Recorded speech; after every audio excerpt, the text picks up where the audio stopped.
This episode of Super Pulp Science is brought to you by the artwork of Cori Jaye. Check out my website at CoriJaye.com. That's CoriJaye.com. And come on down to the Assiniboine Park Pavilion mid-May for a couple months to check out my solo show.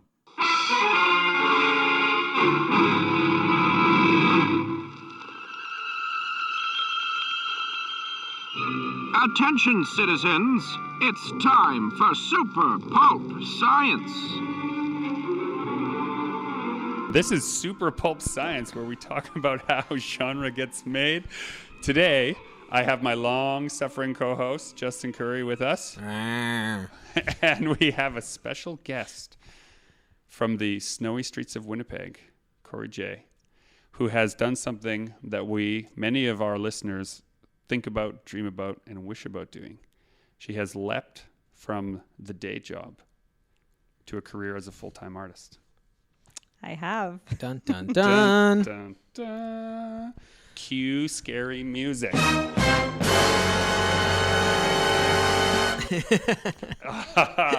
us about that. Tell us about where you were. You don't necessarily, if you don't want to name names with jobs or things like that, tell us where you were emotionally. All right. That allowed you to make that leap. Yeah, so basically I was a marketing manager for a large company, and it just got to the point where I couldn't balance both my art career and my marketing job anymore. Your freelance and side hustle was starting to pick up steam? Yeah, my side hustle just was starting to get out of control, and it was really, really hard for me to be booking new shows, booking new galleries, having my stuff out there, being at the shows, and then also working 40 or 50 hours a week at a super demanding job. At my job, I had 20 employees that worked for me at the time, and I had a lot of responsibility, and it just got to be too much. And at the end of the day, I always had that voice inside me that was telling me this is not where you're meant to be. Where you're meant to be is doing your art. So yeah, that was really the deciding factor. How did you know it was true, though? You say that voice. I just feel so strongly that being an artist and painting and, sharing my stories through art is what I'm meant to do with my life. And any time where I have those moments of, why am I doing this? Or what should I be doing next? Or is this really what I should be doing? I always come back to is this where I feel like I'm meant to be? And the answer is wholeheartedly yes. And that kind of calms down any anxieties I have about, upcoming projects and what's going to come up next for me. So before you had made that decision, which is a very brave one, what was your mental state? Where were you? What was the self-talk that you had when you were in the day job? How did you make room for that side hustle? I think we do a lot of talk here where we bring on people who have made the leap, but we've been avoiding on Super Pulp Science the notion that before you make the leap, you can do things parallel to your day job. So let's talk about that a little bit. I think it all kind of starts with when I finished high school and I graduated from high school. I'll just take you back a little bit before I can get to that. It was time travel noises. Yes.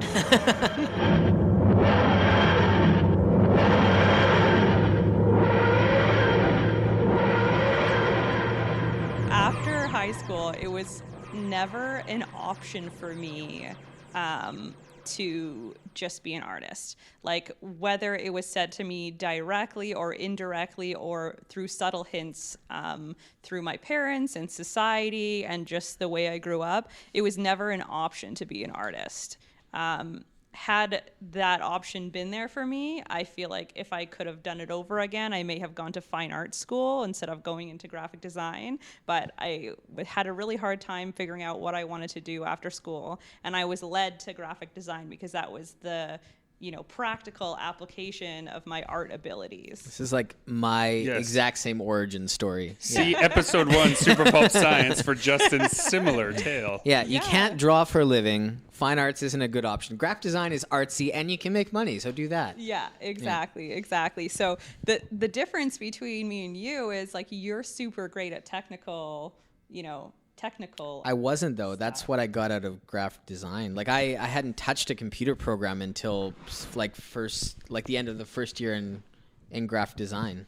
So essentially we live the same life. Yes, exactly. Yeah. It's the same. So you totally feel me. Yeah. Yeah. So basically I went through graphic design and it was like okay, but the only classes that I really like thrived in were like life drawing and classes where I was doing paintings. And when I got to my work placement, I was sat in front of a computer for 8 hours straight, like rocking back and forth. Couldn't wait for lunchtime, couldn't wait for the day to end, and I just like couldn't handle it.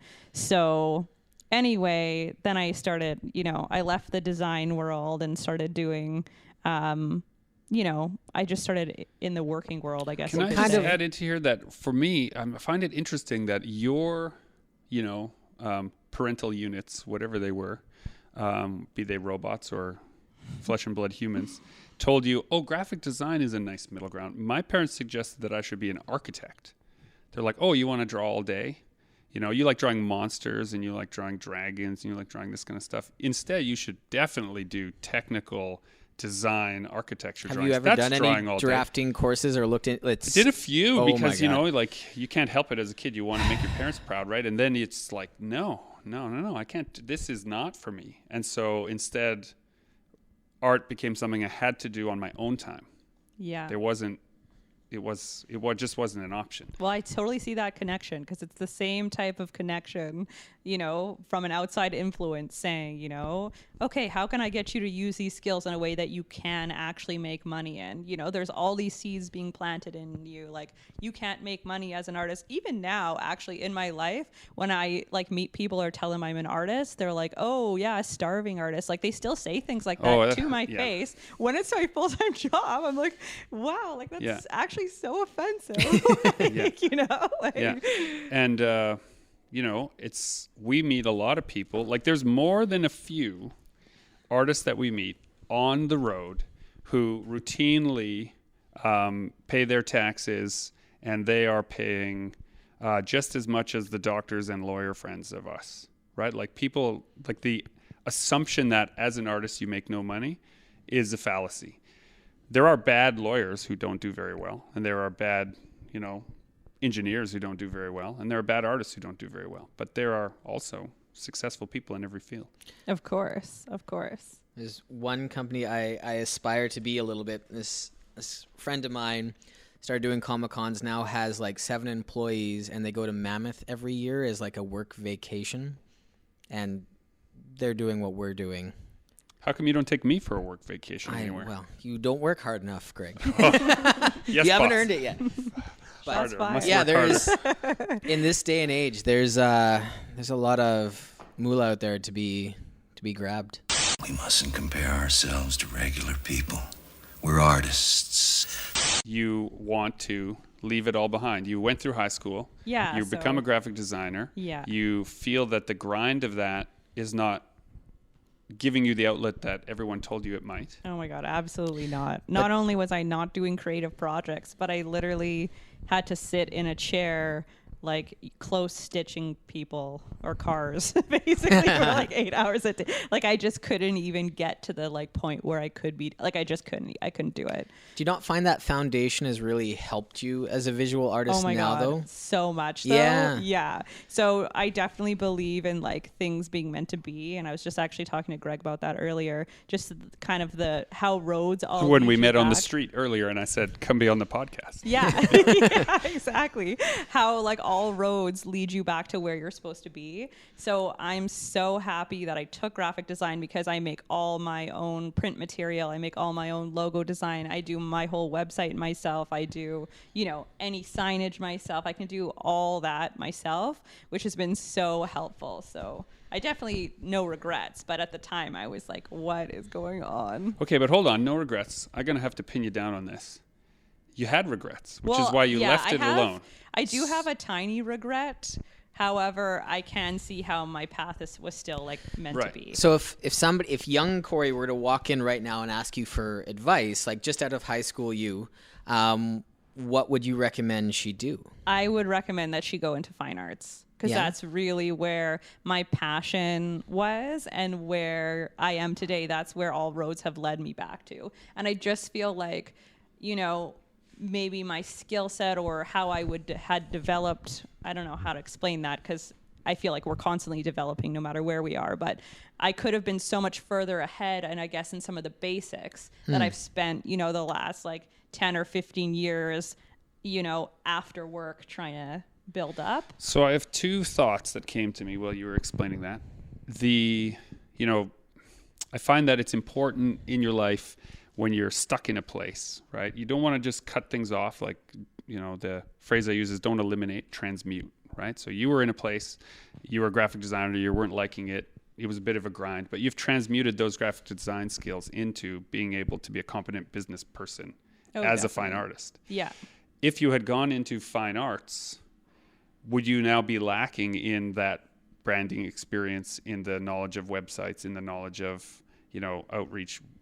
Would you be as successful a fine artist if you didn't have that graphic design experience? I mean, that's definitely an interesting question.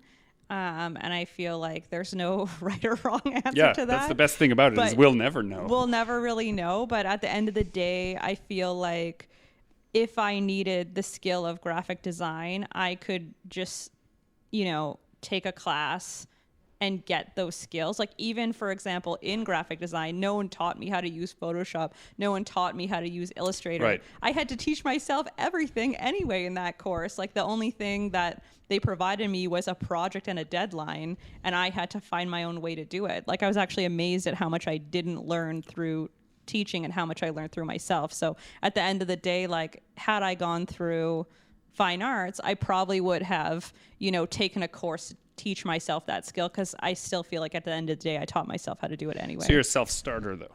For sure. Okay. I needed that environment. I don't learn things well on my own. I'd like to go back to Red River for 3D because there's a lot I'd like to learn in 3D, but just under my own steam, I don't think I'll do as good of a job diving into the program than if I'm in a classroom environment. Well, I observe that you're very deadline driven, whether it's real or imagined. You give yourself a lot of deadlines arbitrarily and then stick to them. So if a teacher is giving you those things, is that why you think? I think so. I think that's just my ideal learning environment. Interesting. I find this very interesting as a educator. Yeah, I mean, for example, for my website. So that's something that I didn't learn websites and graphic design. You have a great website, by the way. Thank you. Thank you very much. I spend a lot of time on it. But yeah, this is where you plug the website, Cori Jaye. It's www.corijay.com. That's CORIJAYE.com. So check it out. But yeah, basically for my website, I didn't know how to do anything, and I learned the whole platform. I learned, how to do it all myself. And even till this day, if I want to do something different, or I want to start it off with a video, or I want to do whatever, I go and research how to do it, and then I implement it myself. So I feel like it's the same sort of thing with the graphic design skills, or it would have been back in the day. I know Kung Fu. You build whole worlds in your paintings, I find, not with a composition necessarily, but with the color palette. I've been paying more and more attention to color theory as I have to do more and more of that work myself. I just got to know, because it's so vibrant. Dear listener, if you look up her previously mentioned website, you will find just an absolute, just bombastic environment of some things that are very sort of everyday. It's everyday moments, these moments between two people, or, sometimes it's a still life, or sometimes it's an animal, but they're presented with such non-artificial intuitive color schemes. What the heck is going on there? Yeah. So basically for me, my whole practice is about color. It's all about color. When I start off a painting, I start with, I do a couple different sketches, and then that translates to a line drawing, and then I can really start to fill in with color. But the whole part where I'm starting with the line drawing is like absolutely painful for me. It's like the whole time that I'm not actually painting in color and I'm just trying to plan it out is horribly painful. But I find that if I don't do it, the end result is never as good as when I planned it out. So I always push myself to, push through that painful stage of, pencils and lines so that I can get to filling in with color. And so the line work is your graphic design training? Yeah. And your color work is being able to be a full-time painter? Is that what you're saying? I guess you could say that. I mean, I'm not really sure how much the line drawing is graphic design. I mean, I guess you could say that for sure. It's also a bit of like, drawing like pencil and charcoal drawing or pencil and eraser drawing, traditional kind of drawing, but yeah. But metaphorically, I was going with the metaphor there. Yeah. Right? So we need a little pinch of one or the other. Yeah. Okay, so you have this wild color palette. How did that evolve? Did you always just say, oh, this should totally be colors that no one ever sees in nature? Yeah, like I don't even know how to answer that. It's just like what happens. Like when I first started painting, it was like that until the very day that we're sitting at today. And a lot of times I plan a piece around the color. Like it's less about what the piece is and it's more about the colors that are going to bring it to life. Sometimes before I start a piece, I'll look for inspirational color palettes, and then I'll take that color palette and express it through a piece, regardless of if I'm doing a personal project or I'm working towards a show or if I'm doing a commission. It's all about what colors I can use to express the piece and how much color strength and contrast and like intensity I can throw in with my use of color. So people have heard you say all that just now, who are listening to this, say, well, I do all that, but I don't know how to, quote unquote, get work. So where does the job part of this new job of yours come from? Yeah, the side hustle that started to become a bigger and bigger snowball on the side. Like, what did that kind of start out as, and how did it evolve into the point where that became the main hustle? It definitely started out as doing shows and getting my stuff out there. So I got to a point where I just had built up all this art. And at the time I was at Arlington Studios downtown, and That's where we met originally, right? Yeah, Yes. and I had like tons of, paintings and stuff in my studio, and then I had someone who I looked to for guidance tell me, you need to start like getting out there. So I started to do shows. What kind of shows? It's like I started off doing really small markets. Like there was this market in the Exchange District called Maker's Market. It was like, I think it was every Friday. It was in like an abandoned building. Over there. Yeah, right? on Ross. Yeah, I remember looking into that briefly. Yeah, and I used to do that every week. And I'd sell my prints, which at the time were mostly graphic design prints, because that's what I was doing. I have this amazing doing. vision of like a rain-soaked abandoned building with a bunch of artists like It was Nico's hissing at old passersby. Psst, do you want to buy some art? It was Right? kind of like that, honestly. The building was like, it was like pretty hip, I think pretty that rundown. building got condemned because too many artists were living there instead of just renting studio space, and the city kind of definitely shut happened. it all down. Yeah, that definitely happened. Yeah. But That's too bad. Anyway, it was a cool vibe every Friday. Like, there was like musicians that would come and different types of people that would make jewelry and art, and we'd all get together, and then it'd be open to the public and people would walk through, and it was awesome. So that's like the first part of it, I guess. And then I started doing some bigger shows, some shows on the weekends, that sort of thing, and people really started to relate and get excited about my work. Which Imagine you started to get commissions out of that as well. Yeah, so that's kind of the next step, was like people started asking me to make them specific paintings, either for gifts or that sort of thing. And then that's really lately what's taken me from being just someone who's doing it on the side to someone who's doing it full time, is I get a lot of requests for commissions. You've been doing a lot of mural work lately too. Yeah, and I'm really trying to get into doing more mural work too. So I've done a little bit this past year, and I hope that this next year to do quite a bit more. I've put some pitches out there, so I'm just waiting to hear back. Great advertising too. It's like a free billboard almost that you got paid to do. Yeah, it's like a massive painting basically, which is really exciting about it. And so many people will see it and connect with it and, feel the vibes of it. So I'm excited about that. But yeah, commission work has really been kind of the catalyst to me moving forward on my own. Can I ask you something? Sure. Are you weird? I don't think I'm misrepresenting you when I say that you seem to be a thoughtful person.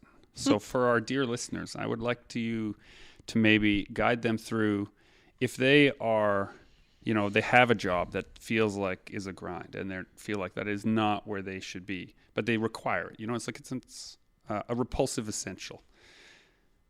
What is a self-reflective way that they could be evaluating what to do with their time other than just go home and watch TV or watch sports, or, what was a catalyst for you to say? I feel like there's a couple ways to see the light at the end of the tunnel in that situation. So if you're in that situation where you're working at a job, you're doing the grind and you hate it, and you just can't seem to see a way out of it without that, financial benefit from that job, I think there's two things that person should start doing right away. The first thing should be saving. So saving money for the time that they decide to take that leap, that will kind of carry them through the couple first months or whatever, for sure 6 months of their salary of whatever they're making, so that they can, feel comfortable in their new life. And then the next thing would be to start a side hustle where they feel like they're meant to be in their life. So whether that's to be a gardener full time, or whether that's to be an artist, or whatever it is, they should start saving and then start doing that, whatever they feel like that is, as much as possible in their spare time. So, I listen to a lot of, self-developing audiobooks and that sort of thing. And they talk a lot about the flow state and a lot of things that I listen to, where that's I believe in that state for sure. Right? Yeah. So whatever your flow state is, that's where you should be for as much time as possible. And then once that'll start to gain momentum and you start to, build a savings, then that'll make you feel more comfortable. To me, I feel like having a full-time stable job, it's all an illusion. Like everything's basically an illusion. That job you could get fired from tomorrow, and then where would you be, right? So if you really want to go out there on your own, no one can take that away from you. Like no one can fire you from your own hustle, right? So I cannot imagine a more uplifting beat to leave the show on. Ladies and gentlemen, this has been Super Pulp Science. This is Gregory Kamichak, Justin Curry, and Cori Jaye. Cori Space J. Encouraging you to join the fight, make art, make comics.